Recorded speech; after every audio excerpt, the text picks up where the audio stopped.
करें स्टार्ट। हाँ जी, hello one, कैसे हो आप सभी लोग? सब बढ़िया? आई होप मेरे सारे भाई बढ़िया ही होंगे। और बढ़िया है तो फिर मार्केट की बात करते हैं कि भाई क्या चल रहा है मार्केट में, कहाँ पर बीटीसी जाता हुआ दिख रहा है। जो मार्केट की कुछ काम की खबरें निकल के आई है उनको आसान लफ्जों में समझते हैं। साथ ही देखो, आपको सब बोलते होंगे कि टॉप 3 कॉइन ये है, टॉप 5 कॉइन ये है, टॉप 10 कॉइन ये है, इनमें पैसा डालो, ये कुछ समय के अंदर दुगने तिगुने 5 गुने 10 गुने तक हो सकते हैं। लेकिन बहुत कम लोग होते हैं जो कि ऐसा बताते हैं कि भैया इन कॉइन्स में पैसा अभी के लिए नहीं डालना है, क्योंकि ये कॉइन्स पहले ही 99%, 97%, 95% डाउन चल रहे हैं। कुछ लोग तो ये भी कहते हैं कि भैया इतना अगर कोई कॉइन डाउन आ गया है और उसका फंडामेंटल अच्छा है, पहले भी ये मार्केट में अच्छा परफॉर्म कर चुके हैं, तो पॉसिबिलिटी है कि ये आगे भी परफॉर्म करेंगे। अब ऐसा जरूरी नहीं है कि पास्ट में जिन कॉइन्स का नाम रहा वो आगे भी इसी तरीके से नाम कमाएंगे। कुल मिला के बाद कुछ 3-4 रोडपति करोड़पति वाले कॉइन्स आपको बताऊंगा, जिनके अंदर अगर पैसा डालते हो तो भैया सोच समझ के डालना।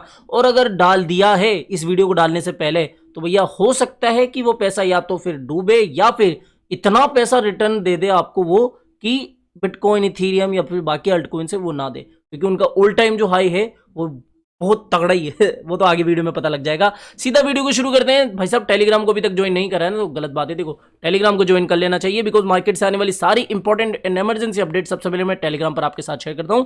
तो लिंक आपको वीडियो के डिस्क्रिप्शन बॉक्स में मिल जाएगा, तो मस्ट टेलीग्राम को ज्वाइन कर लेना है। बात करते हैं ओवरऑल मार्केट की। ठीक ठाक चल रहा है, ज्यादा वॉल्यूम नहीं है, वीकेंड चल रहा है तो इतना, इसलिए बीटीसी के अंदर भी बड़ा मूवमेंट नहीं देखने को मिल रहा है। देखो, ये वाला चार्ट तो मैं आपको बताता ही हूँ, इसका तो ध्यान रखना ही है, लेकिन थोड़ा सा फ्रेश चार्ट और मैंने बनाया है जिससे कि थोड़ा और क्लियर पिक्चर आपको समझ में आ जाएगी। एक राइजिंग वेज बन रहा है, बिटकॉइन एक ट्रेंड को फॉलो कर रहा है, ऊपर जाता हुआ दिख रहा है, और इस ट्रेंड के अकॉर्डिंग यहाँ पर मैंने एक लॉन्ग भी लिया है, जो कि टेलीग्राम पर मैंने कल आपके साथ शेयर भी कर दिया था ना। यहाँ पर आप देख सकते हो 36,000 के लमसम एक पोजीशन लॉन्ग की ओपन करी है मैंने। चाहो तो आप यहाँ पर कर सकते हो, क्योंकि मुझे ऐसा लगता है अगर राइजिंग वेज के अंदर है, बॉटम ट्रेंड लाइन को हिट कर रहा है, तो यहाँ पर वापस से ऊपर की तरफ जाने की पूरी कोशिश करेगा। लमसम में भैया 38 से 39,000 का हो सकता है। ये तो फ्यूचर ट्रेड करने वाली की बात हो गई। कुछ लोग ऐसे भी होंगे जो कि स्पोर्ट के अंदर ही ट्रेड करते हैं। देखो साहब जी, मैं एक बात कह रहा हूँ आपको, जब 16-17 हजार था ना, तब भी आपने मेरी बात नहीं मानी। पिछले साल की बात कर रहा हूँ, यही समय था सर्दियों का, दिसंबर, मेरे को अच्छे से याद है। उस समय भी मैं बहुत अच्छे तरीके से आपको समझा रहा था कि 15,000 12,000 आएगा तो देखा जाएगा, लेकिन ये जो प्राइस है ना ये भी बेकार नहीं है, तो उठा लो। 25,000 था, तब भी कुछ लोग कह रहे थे, इवन टेलीग्राम ट्विटर पे लगे पड़े थे। 35 का भी आपको टारगेट बता रहे थे कि यहां तक भी जाना मुश्किल है। हम तो 38 तक बिटकॉइन को देख चुके हैं।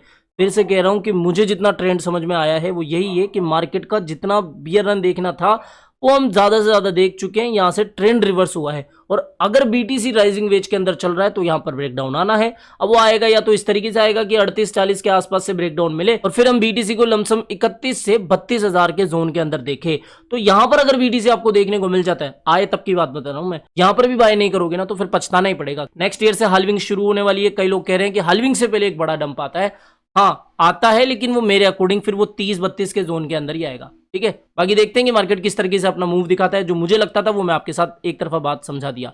अब अगर मार्केट की अपडेट्स की बात करें तो देखो, पहले ये अपडेट बताता हूँ। वैसे तो एसएससी ने जितने भी ईटीएफ्स है, वो चाहे हैशडेक्स का हो, वो चाहे ग्लोबल एक्स का हो, वो चाहे फ्रैंकलिन का हो, इनके सबके ईटीएफ को डिले कर दिया गया, जो कि अनुमानित था। लेकिन एक खबर जरूर से निकल के आई है, इथेरियम के होल्डर्स के लिए ये एक पॉजिटिव अपडेट है कि 4.5 trillion asset management firm Fidelity has officially filed for a spot Ethereum ETF.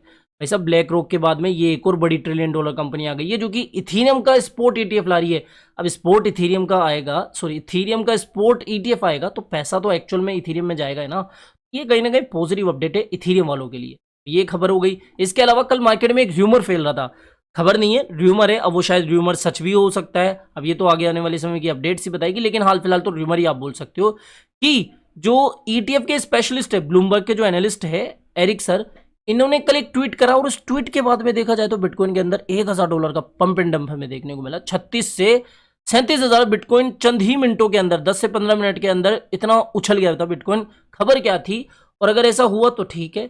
ये खबर थी कि this week on spot bitcoin ETF is advising them they would like the ETFs to do cash creates and has asked them to get in amendment in the next couple of weeks। मतलब क्या है इसका, बच्चों वाली language में समझाऊं तो भैया देखो, ये बात है कि एसएससी ने एडवाइस दी है उन क्रिप्टो फर्म्स को जो अभी ईटीएफ वगैरह फाइल कर रही है या फिर ला रही है। बेसिकली एसएससी ने उनके जो फंड्स मैनेजमेंट है, फंड को हैंडल करने के तरीके हैं, उसके बारे में बताया कि साहब अभी तक क्या आप कर रहे हो कि जो भी पार्टिसिपेटिंग फर्म होती है या फिर जो इंस्टीट्यूशन होता है, अगर वो ईटीएफ बाय करना चाहते हैं, मान लो मैं कोई फर्म हूं और मुझे बिटकॉइन ईटीएफ बाय करना है, तो उस ईटीएफ को बाय करने के लिए मुझे बिटकॉइन उनको देना पड़ेगा, यानी कि मैचिंग एसेट के अंदर ही ट्रांजेक्शन होती है। अगर आपको बिटकॉइन की ईटीएफ लेना है तो मुझे फिर मैचिंग एसेट यानी कि मुझे भी बिटकॉइन देने पड़ेंगे। लेकिन यहां पर एसएससी ने यह कहा है कि बजाय आप इसके मैचिंग एसेट के, आप इसको कैश क्रिएट करो, यानी कि आप कैश के द्वारा भी, आप मनी के द्वारा भी ईटीएफ्स को बाय करो।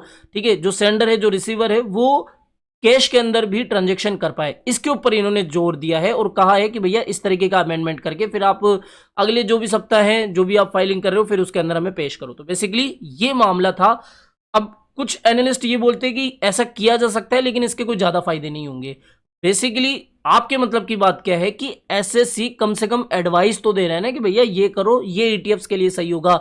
मतलब क्या है कि एसएससी भी कहीं ना कहीं पॉजिटिव है ईटीएफ्स को लेकर, और अगर इस तरीके की खबरें निकल के आती है तो कहीं ना कहीं अप्रूवल के चांसेस जो हमें लग रहे हैं वो और भी ज्यादा बढ़ जाते हैं। ये एक पॉजिटिव खबर है। आई होप इस खबर का मतलब भी समझ में आ गया होगा, क्या मायने हैं वो भी आपको समझ में आ गया होगा। इसके अलावा सीधे टॉपिक पे आते हैं कि भैया किन कोइंस में हमें पैसा डालने से बचना चाहिए। लगभग हजारों क्रिप्टो करेंसीज है, लेकिन उनमें से कुछ क्रिप्टो करेंसीज जो मैं आपको बताना चाहूंगा वो है एसएलपी। एसएलपी का नाम आपने कहीं ना कहीं सुना ही होगा। एक्सी इन्फिनिटी, देखो एक्सी इन्फिनिटी के जो गेम्स है वो मार्केट में काफी पॉपुलर हुए थे। Even XC infinity top 3 gaming जो ब्लॉकचेन बेस्ड गेमिंग प्रोजेक्ट है उनकी गिनती में रहा, और एक्सी इन्फिनिटी का ही ये एक नेटिव टोकन है एक्सएलपी। यानी कि अगर आप एक्सी इन्फिनिटी की गेम खेलते हो और गेम के अंदर जो आप टोकन्स रिवॉर्ड के अंदर पाते हो वो ये टोकन्स है जिनको आप मार्केट में सेल भी कर सकते हो। इसने 2 बार अपने ऑल टाइम हाई को टच करा था। यहां पर देखो, एक तो 2 मई 2021 की बात है, ये बाइनेंस का चार्ट है, इससे पहले भी कुछ एक्सचेंजों के ऊपर ये लिस्ट हो गया था। एक तो 2 मई 2021 की मैं बात बता रहा हूं, फिर इसके बाद में देखो जुलाई 2021 में इसने वापस से अपने ऑल टाइम हाई के आसपास लेवल टच करा, लेकिन उसके बाद से लगातार ये गिरता हुआ दिख रहा है और इतना गिर चुका है कि भाई साहब गिर गिर के बिल्कुल पाताल में ही चला गया है। अगर यहां पर इस कॉइन में अगर पैसा डाल रहे हो तो कोई ज्यादा मुझे ऐसा नहीं लगता कि समझदारी होगी, क्योंकि अभी जो है मार्केट में एक्सी इन्फिनिटी से भी अच्छे गेम्स आ रहे हैं और आएंगे भी शायद। तो मुझे ऐसा लगता है कि आप डायरेक्टली एक्सी इन्फिनिटी वाले टोकन्स में इन्वेस्ट करो, ना कि एसएलपी में। एसएलपी काफी लोगों के में वीडियो सजेशन में आते हैं, इसलिए आपको बता रहा हूं। कुछ लोग ट्वीट भी करते हैं, भाई साहब अगर पैसा डाल दिए ना, या तो देखो वो स्टेबल हो जाएगा, यानी कि ज्यादा कुछ बड़ा मूवमेंट नहीं आएगा। हाँ, शॉर्ट टर्म में आपको जरूर से 30-20-50% के पंप देखने को मिलेंगे, लेकिन मैं ऑल टाइम हाई की बात कर रहा हूं ना, वो है भाई साहब 19,000%। अगर ये कोइन सच में वापस से बुल रन के अंदर परफॉर्म करा ना, तो वही बात हो जाएगी कि रोडपति टू करोड़पति। 19,000% का पंप भाई साहब बहुत बड़ी बात है। तो यहाँ पर अभी नहीं डालना चाहिए, जिन्होंने डाल दिया तो भैया वो देख लो, इतना इसमें है। मुझे नहीं लगता कि बहुत ज्यादा कोई पोटेंशियल है, क्योंकि एक्सी इन्फिनिटी की जो परफॉर्मेंस है वो भी थोड़ी गिरी है, और ब्लॉकचेन बेस्ड गेमिंग के और भी प्रोजेक्ट अभी मार्केट में नए नए आ रहे हैं। देखो, इसको चाइनीज इथेरियम भी बोलते हैं, मार्केट में नाम रखता है नियो। टॉप 100 कोइंस में आता है, यहाँ पर आप देख लो, और सप्लाई वप्लाई भी ठीक ठाक है। मेन मतलब की क्या बात है कि भैया इसमें भी पैसा नहीं डालना है। मुझे नहीं लगता कि इसमें डालने की कोई समझदारी होगी। मैं कुछ ट्विटर हैंडल्स को जो कि बड़े बड़े, जिनके 1,00,000-2,00,000 मेंबर्स है, फॉलोअर्स है, उनको देखता हूँ, वो नियो को आगे आने वाला 100x जेम बताते हैं। भाई साहब नियो में मुझे ऐसा कोई बड़ा यूज केस नहीं दिखा। इथेरियम की कॉपीकैट आप बोल सकते हो, इथेरियम जैसे स्मार्ट कॉन्ट्रैक्ट वगैरह बना सकते हो आप, उस पर डीएप्स बना सकते हो, वैसे ही है। मुझे इसमें कोई दमकम ऐसा नहीं लगता है। और अगर आप परफॉर्मेंस की बात करोगे, हाँ रिसेंटली इसने जरूर से 1-2 महीने में अच्छी खासी परफॉर्मेंस दिखाई है, लेकिन ऑल टाइम हाई मुझे नहीं लगता कि ये क्रॉस करेगा। इवन ऑल टाइम हाई के आधा भी शायद ये चला जाए तो बहुत बड़ी बात हो जाएगी। तो मैं तो यही कहूंगा कि नियो, अगर आपको कोई 100x या फिर 10x जेम बता रहा है, बचो, मैं तो यही कहूंगा। बाकी देखो आपकी इच्छा है। इन 2 कोइंस का मैंने बता दिया। तीसरा जो कोइन है वो है एलयूएनसी। लगभग इम्पॉसिबल सी बात है, 29,003%। सच बोलूं तो एलयूएनसी जो पुराना लूना था उसका तो काम खराब ही है। अभी नया लूना है, उससे थोड़ी बहुत उम्मीद कर सकते हो। पुराना लूना ढेरों वीडियोस आपको मिल जाएंगे, ढेरों ट्विटर हैंडल्स मिल जाएंगे कि भैया क्लासिक जो है वो बढ़ सकता है, ऑल टाइम हाई क्रॉस कर सकता है। खुद एक बार दिमाग लगाओ, क्या रेपुटेशन मार्केट में है, क्या फाउंडर्स की हालत अभी चल रही है, कितनी अभी कोलेब्रेशन हो रही है, कितनी डेवलपमेंट हो रही है लूना क्लासिक के अंदर। कहाँ से दादा ये अपने ऑल टाइम हाई को टच करेगा। ऑल टाइम हाई छोड़ो, आप तो यहाँ तक ही देख लो ना, अभी 0.60 सेंट के आसपास प्राइस चल रही है। $50-60 मुझे नहीं लगता कि इसके अंदर कोई इतनी बड़ी वॉल्यूम आने वाली है जो कि इसको $50-60 ले जाएगी। तो ऑल टाइम हाई छोड़ दो, ऑल टाइम हाई का आधा भी ये नहीं आएगा। तो मैंने जो 3 कोइंस आपको बताए वो मैं पर्सनली कह रहा हूँ कि इन कोइंस में थोड़ा पैसा डालने से बचना है। भैया सीधी सी बात है कि जो पैसा डाल दिया है कोई दिक्कत नहीं है, शॉर्ट टर्म में रिटर्न दे देगा, लेकिन ऑल टाइम हाई की उम्मीद आप मत रखो, ठीक है। यहाँ पर 100x 10x की जो मैं वीडियोस या फिर जो ट्वीट्स देखता हूँ, मुझे लगता है कि किस बेस पे होती है। जो 3 कॉइन्स मैंने बताया, आई होप कि आप थोड़ा सा ज़्यादा रिसर्च करोगे इनमें पैसा डालने से पहले। बस इतना ही था आज की इस वीडियो में, फिलहाल इस वीडियो में इतना ही। आई होप दोस्तों ये वीडियो आपको पसंद आया होगा, तो वीडियो पसंद आया हो तो डेफिनेटली वीडियो को लाइक करना है, चैनल आप ही के काम का तो चैनल को भी सब्सक्राइब करके लेना है। मिलते हैं जल्दी नई अपडेट के साथ, टिल देन जय हिंद, जय भारत।